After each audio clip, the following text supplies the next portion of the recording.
जगह रहता फिर भी दूसरे को तुम बैठने में दिक्कत कर देते हो। हाँ झोला रख लो भाई, बाजार करने नहीं जाना हमको। हो गया? लो देखो यहाँ पे एक क्वेश्चन लिखा गया है। क्वेश्चन क्या है?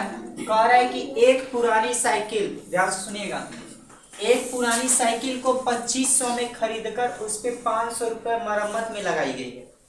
ठीक है, मरम्मत में लगाई गई है। फिर कह रहा है कि पुनः साइकिल को 2200 में बेच दिया गया। जो साइकिल को बेचा गया है तो उसका दाम 2200 है। हमसे कह रहे लाभ या हानि प्रतिशत बताइए। आपको लाभ या हानि प्रतिशत में बताना है। सबसे पहले आपको ये खोजना है कि लाभ हो रहा है कि हानि।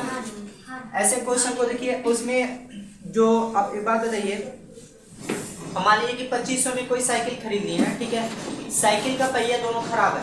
ठीक, दोनों पहिया को बनवाने में उनके 500 खर्चा लग गया। ठीक है, तो 2500 जो हमने लगाया था, फिर अब 500 और ही लगा दिए। अभी साइकिल घर नहीं लेके गए थे। ठीक है, लेकिन गांव वाले जब पूछेंगे या घर वाले पूछेंगे भाई कितने का साइकिल है, तब टोटल उसका दाम कितना बोलेंगे? बोलेंगे 3000 पड़ गया। कितना का पड़ गया? 3000 पड़ा कि नहीं पड़ा? तो जो वो 3000 मिला के आप बोलेंगे वो उसका क्या हो जाएगा? सीपी हो जाएगा। ठीक है, यानी क्रय मूल्य, साइकिल का क्रय मूल्य कितना हो जाएगा? 3000। ध्यान सुनिए, इसको जब हल करेंगे तो आप लिखेंगे, देखिए साइकिल का ये पुरानी साइकिल है 2500 में, मरम्मत उस पे किया गया 500 रुपए का। ठीक है, यानी क्रय मूल्य इसका क्या होगा? क्रय मूल्य रुपया 2500 प्लस 500। ये जब टोटल ऐड करेंगे तो होगा रुपया 3000। ये जो 3000 हो रहा है ये हमारा क्रय मूल्य है। बस में रहना, ये क्या होगा? इसका क्रय मूल्य। मतलब साइकिल को जितने मूल्य से खरीदा जाएगा वही उसका क्रय मूल्य कहलाता है। साइकिल ही नहीं बल्कि कोई भी चीज जिस मूल्य पर खरीदा जाता है वह उसका क्या कहलाता है? क्रय मूल्य। अब यहाँ पे कह रहे हैं कि अगले स्टेप में और पुनः साइकिल को खरीद के लेके आया। भाई साइकिल के सुबह चल नहीं रहा, अच्छा चल नहीं रहा। ठीक है, उसको लगा कि हमको साइकिल को हटा देना चाहिए, साइकिल को रखना नहीं चाहिए, तो उसने साइकिल को बेचा। कितने में बेचा है? 2200। तो ये जो बेचा गया मूल्य होता है उसको हम लोग क्या बोलते हैं भाई? हाँ, एसपी बोलते हैं, यानी उसको इंग्लिश में बोलते हैं विक्रय मूल्य। ठीक है, इसको हम लोग बोलते हैं सीपी और इसको बोलते हैं एसपी। दो कंडीशन आपने पा लिया, एक सीपी मिला आपको, एक एसपी मिला। अब बात हमारी आती है कि जब आपको सीपी मिल गया, एसपी मिल गया, तो हम ये खोजें कि हमको लाभ हो रहा है कि हानि हो रही है। अब आप ही लोग देखिएगा, ये 3000 में साइकिल को खरीदा गया है और बेचा गया है कितने का? 2200 का। तो आप लोग देखेंगे इसमें क्या होगा? हानि होगी। तो हानि कितने की होगी? 800 की, क्योंकि 3000 में से हम 2200 घटा देंगे तो रुपये 800 हमारा हानि बना देगा। 800 क्या हो जाएगा? हानि। चलिए, अब यहाँ पे जब हानि परसेंट आपको निकालना है तो हानि परसेंट निकालने के लिए हम क्या करेंगे? हानि गुणे 100, नीचे रहता है क्रय मूल्य, बाद लगाते हैं परसेंटेज। हानि कितना लिखा है? तो 800 है, गुणे 100, क्रय मूल्य कितना है? 3000 है।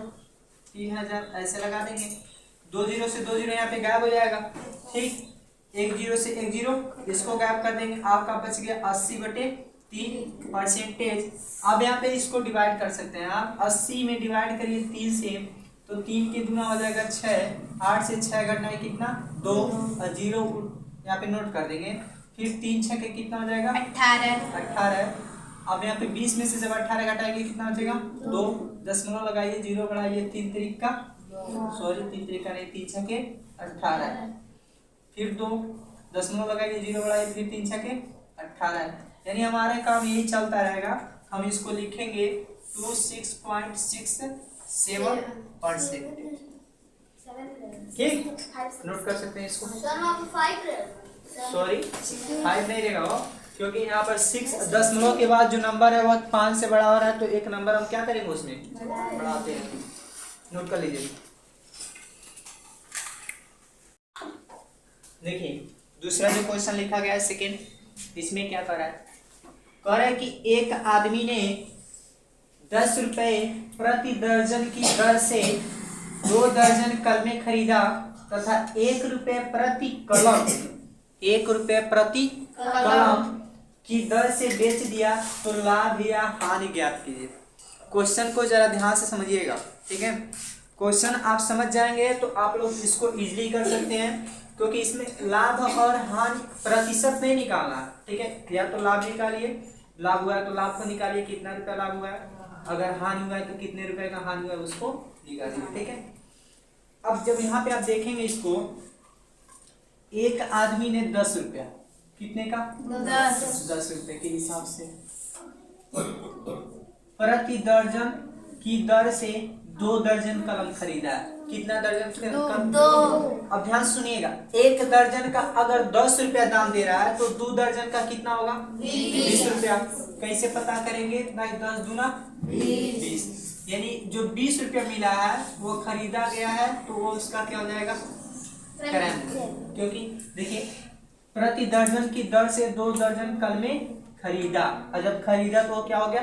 क्रय, ठीक है। अब आगे देखिएगा, अब जो 1 रुपए प्रति कलम, प्रति का मतलब 1, ठीक है, यानी एक कलम को अगर 1 रुपए में बेच रहा है, ध्यान से सुनिएगा, एक कलम को कितने में बेच रहा है? 1 रुपए में। क्या है श्री जी? एक कलम पाओगी। चलो देखो, कह रहे हैं कि 1 रुपए प्रति कलम की दर से बेच दिया। अब यानी कलम कितना था टोटल? 20। गलत बात, 24 पेन था, क्योंकि 2 दर्जन पेन है, ठीक है। और एक दर्जन में जब 12 को होता है तो 2 दर्जन वो पेन खरीदा था, तो 2 दर्जन में कुल कितना होगा? 24। तो 24 पेन को जब बेचेगा, यानी ध्यान से सुनिए, 24 पेन को बेचने पर मूल्य, अब ध्यान से सुनिएगा, एक कलम को अगर 1 रुपया में बेच रहा है तो 24 कलम को बेचेगा तो कितना मूल्य होगा उसका? 24 होगा। अब ध्यान से सुनिए, 20 रुपए में खरीदा और 24 रुपए में क्या किया? बेचा। लाभ हुआ कि हानि हुआ? लाभ। कितने का हुआ? 4। हाँ, जो आए उसको शेरे नियर बोलो, और जो नो आए ना उसको एकदम बिलानी ने में घटा दो, कितना आ जाएगा? 4। बस बात खत्म, ठीक है।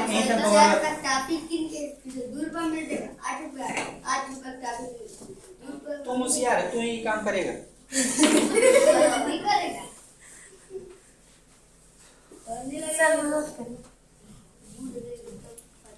तू कहाँ बढ़ रहा है? चलिए भाई देखिएगा, थर्ड क्वेश्चन है हमारा ना, तीसरा नंबर का, नहीं चौथा, तीसरा। चलिए देखिए, कह रहा है कि एक व्यक्ति ने एक रेडियो 900 में खरीद कर, पहले रेडियो चलता था कि नहीं चलता था? जो सेल से मोटा वाला सेल से चलता था, ठीक है। एक व्यक्ति ने एक रेडियो 900 में खरीद कर 1200 में बेचा, उसका प्रतिशत लाभ ज्ञात कीजिए। ध्यान से सुनिए, इस क्वेश्चन में एक बात डायरेक्टली बोल दिया है, प्रतिशत लाभ आपको क्या करना है? ज्ञात कीजिए। अब ध्यान से सुनिए, जब रेडियो को 900 में खरीदा गया है तो जो खरीदा जाता है उसको हम लोग क्या बोलते हैं? क्रय मूल्य। कितना तो बोलेंगे? 900। 1200 में क्या किया गया? बेचा गया। जब बेचा गया तो उसको क्या बोलते हैं? क्रय मूल्य। चलिए, आपका 900 में खरीदा गया और 1200 में बेचा गया। अब यहाँ पे कह रहा है कि उसका प्रतिशत लाभ ज्ञात कीजिए। तो सबसे पहले प्रतिशत लाभ अगर कहेगा तो भाई सबसे पहले हमको लाभ निकालना। एक टाइम नहीं मिलेगा लिखने के लिए, क्या लिख रहे हो जी तुम लोग? पहले समझो यहाँ पर, फिर बाद में नोट करो, ना समझ आए तो फिर पूछो। क्रय मूल्य 900 और विक्रय मूल्य कितना है? 1200। आपसे कह रहे हैं कि प्रतिशत लाभ निकालिए, तो प्रतिशत लाभ निकालने के लिए सबसे पहले आपको लाभ निकालना पड़ेगा कि हमको लाभ कितने का होगा। तो जब लाभ आप निकालेंगे तो ध्यान दीजिएगा, हम कहे थे कि ये जो विक्रय मूल्य है उसमें से अब वैसे सुनिए, 900 में खरीद के लेके आए, 1200 में बेच दिए। ध्यान से सुनिएगा, ये मोबाइल हम 900 में खरीद के लेके आए, 1200 में किसी दूसरे खाते बेच दिए। लाभ होगा कि हानि होगी भाई? लाभ होगा। लाभ होगा कि नहीं होगा? 400 रुपए का हमको क्या होगा? 300 रुपए का। 1000 रुपए 1200 माइनस 900 इसमें से घटा देंगे तो हमको 300 का क्या हो जाएगा। लाभ। अब यहाँ पर हमारा सिर्फ लाभ निकला है, ठीक है, लेकिन हमको निकालना क्या है, प्रतिशत लाभ। यानी हम प्रतिशत को लिखेंगे नहीं क्योंकि हमारा इंक खत्म हो रहा है। तो प्रतिशत लाभ बराबर लाभ गुणे नीचे क्या रहता है, क्रैमूल कितना है, ब्रैकेट बंद, 2 जीरो से 2 जीरो उड़ा देंगे, 3 एक का नाम 3, 3 चौका 12। यहाँ पर क्या है 1, वहाँ पर 100 हो जाएगा और यहाँ पर कितना हो जाएगा 4, 4 से इसको काटेंगे तो 25 चौका 100। ये हमारा हो गया आंसर। ठीक, फटाक से नोट डाउन करिए। सर जी क्या होगा दी, 1200 के नहीं 1200 के नहीं 900 रहेगा।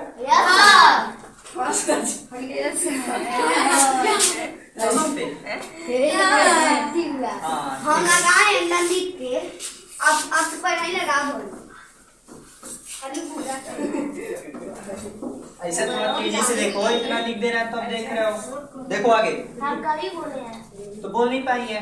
300 गुणे 100 नीचे सीपी क्रैमल कितना है, ब्रैकेट क्लोज, 2 जीरो से 2 जीरो खत्म, 3 एक का नाम 3 त्रिक का 9। यहाँ पर कितना बचा, नीचे कितना, भाई देख के बताना ये सही हो रहा है कि गलत। सही हो रहा है, बहुत मार मारेंगे अगर गलती मिली तो जान लेना, ठीक है। यहाँ पर 100 डिवाइड करना है किससे, 3 त्रिक का 9, घटा कितना बचा 10, फिर 3 त्रिक का कितना बचा 10 लगाएंगे, 0 बढ़ाएंगे 3 त्रिक का। और ऐसा डिवाइड हमने बहुत कर चुका कल से, ठीक है। Percentage an answer.